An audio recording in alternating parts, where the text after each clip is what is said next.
America Iran युद्धविरामामध्ये वाढ, अध्यक्ष Trump यांची सहमती. हॉर्मुझच्या सामुद्रधुनीमध्ये अमेरिकेकडून नाकाबंदीही सुरू ठेवण्यावरती ट्रम्प ठाम.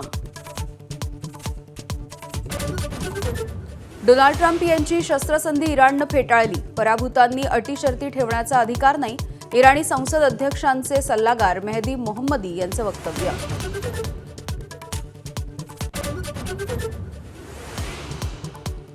विधान परिषदेच्या निवडणुकीसाठी भाजपची आज बैठक. संख्याबळानुसार भाजपचे 10 पैकी 6 उमेदवार जिंकू शकतात, तर इच्छुकांची लांबच लांब यादी.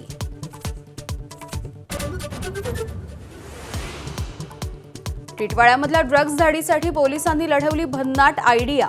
महापालिकेचा सर्व्हे आहे असं म्हणत केला अश्विनी पॉलच्या घरामध्ये प्रवेश. कचऱ्याच्या डब्यामध्ये लपवले होते 6 कोटींचे ड्रग्ज. राज्यामध्ये अवकाळी पावसाचा जोर. लातूर, धाराशिव, सांगलीमध्ये गारपिटीनं शेतीचं मोठं नुकसान, तर 24 तारखेपर्यंत अवकाळी पावसाचा इशारा. Headlines brought to you by चितळेंची बाकरवडी. एकदम खास, कारण चवीला भारी आणि पाम ऑइल अजिबात नाही. एबीपी माझा, उघडा डोळे बघा नीट.